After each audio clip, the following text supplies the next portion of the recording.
The New York Knicks are headed back to the Eastern Conference Finals for the first time in 25 years. In today's video, we're going to cover how they got to this point and why I do believe that they will advance to the NBA Finals over the Indiana Pacers. When you look at this Pacers team, they are a very good basketball team. They have Pascal Siakam, you have Nembhard, you have Tyrese Halliburton, Obi Toppin, who was a former New York Knick. Very good basketball players. Don't get me wrong, very good team. But they went against the same team last year in the postseason. And the New York Knicks are drastically different this year.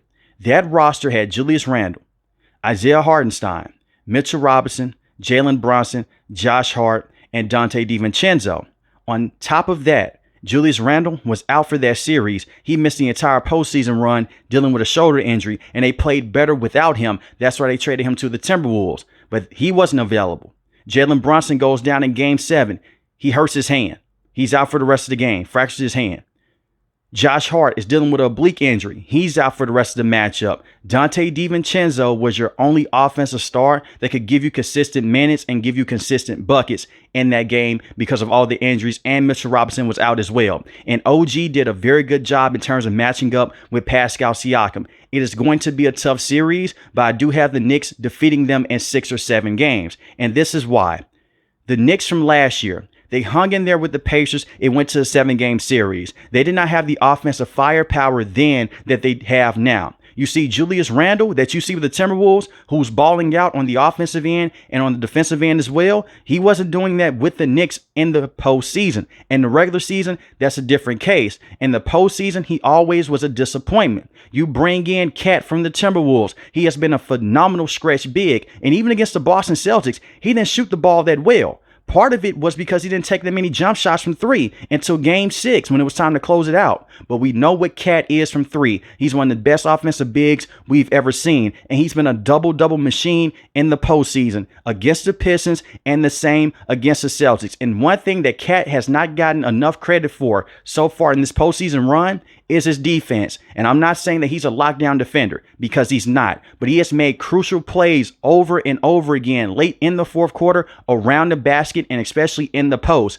We have never seen Cat play this consistent on the defense side of the ball before in his career. Dating back to all those years with the Timberwolves, he comes over with the New York Knicks, and we got to see this on the back half of the regular season. He became a solid defender.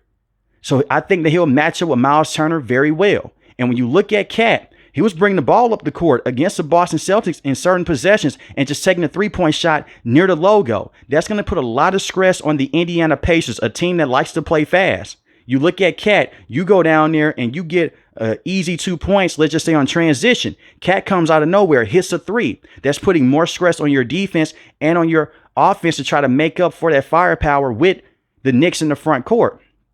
Isaiah Hartenstein, very good basketball player, but he wasn't capable of giving you offensive production like how Cat can. He can give you 25 to 30 points on a night. Hell, he may even go for 40 if you're not careful, if you're the Indiana Pacers, but they don't need him to do that on a nightly basis. They have one of the most clutch players in the NBA and Jalen Bronson. And shout out to Leon Rose for going out there and bringing him over from the Dallas Mavericks a few years ago.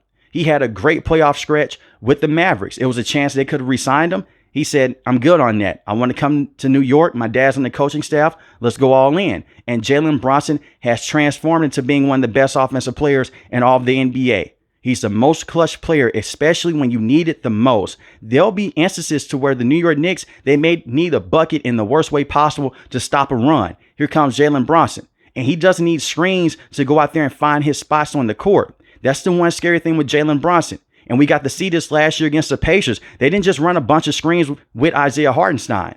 He was able to go out there and find his own ways against those defenders one-on-one. They'll run a zone coverage. He splits the double team. He gets to the rack. He's one of the best players as well against that trap coverage. And that's one thing the Pacers, they're going to run. A lot of full court press and a lot of trap coverages across the court. And we've seen Jalen Bronson do a very good job of working against that type of defense. And he did that against the Los Angeles Lakers. That's the game in the regular season to where he hurt his ankle. I look at Jalen Bronson. He's a smart point guard. He realized he's doubled. He's going to find a way to split that double team, find the open man, whether it's Mikal Bridges or the same with Cat and the same with OG. And the New York Knicks, they don't have to go out there and chunk up a bunch of threes to win a basketball game. You look at Mikal Bridges, he's a killer from the mid-range. OG, he loves to drive into the paint and attack over and over again. And Cat finally has found a way to finish at the rim on a consistent basis. And you have Mitchell Robinson. And if you're a Pacers fan, I know what you're going to say. We're going to tire them out. They don't have that much depth. Be careful with that. The New York Knicks, their head coach is Coach Tibbs. Dating back to his time with the Chicago Bulls and the same with the Timberwolves, all of his starters, they're well conditioned. You're going to play a lot of minutes with Tibbs. And this is what he's known for. This is a well-conditioned team. And their transition defense has gotten better from series to series. Against the Pistons, they perform very well. Against the Boston Celtics, they perform very well. In terms of that transition defense and running back and forth, if you think that you're just going to go out there and tire out this team, you have another thing coming. And when I look at that series against the Celtics, a lot of Celtics fans may say, hey, Jason Tatum went down. They had the Boston Celtics down right before Jason Tatum went down with that Achilles injury. And I hope that he will be okay long term. But the Celtics, they were on the ropes there. They lost the first 2 games at home because of Jalen Brunson and the clutch defense by Mikal Bridges. In game 1, they go into overtime. Mikal Bridges comes out of nowhere. He takes the basketball away out of Jaylen Brown's hand. Jason Tatum in game 2, he gets tunnel vision. He's trying to find his spot. Here comes Mikal Bridges yet again. They called it a block. You can call it a steal, whatever. He takes the basketball away from Jason Tatum. Once again, he's a clutch defender. And when I look at the Indiana Pacers right now, we all know that OG is going to be on Pascal Siakam. He's given him a lot of problems in the past, even in the regular season. Mikal Bridges, he can go one-on-one with Tyrese Halliburton. He can go one-on-one with Andrew Nembhard. And the same, he can give someone like Miles Turner a lot of problems, even though I do believe Miles Turner will see a lot of Karl-Anthony Towns in front of him. And the same with Mitchell Robinson. So they don't have to go out there and basically double team Pascal Siakam. That's what the Cleveland Cavaliers are trying to do. They're trying to double team Pascal Siakam and stop him from getting to the rim on a consistent basis. And Tyrese Halliburton had a lot of open looks from 3. That's not going to be the case against the Knicks. And the one thing with Coach Tibbs, he has made defensive adjustments. In the regular season, they struggled against those top 3 seeds and the Cavaliers, the Celtics, and OKC with their defensive adjustments. You come over to the postseason with the Pistons. They're playing very good defense down the stretch. They're giving them different sets. They're not giving them the same looks over and over again. And I have to give Coach Tibbs a lot of credit for that. And then when you look at their bench, they have Miles McBride who can come out of nowhere and just give you 15 points and a flurry. That's how good that he has been for the New York Knicks. And he's Mr. Consistent.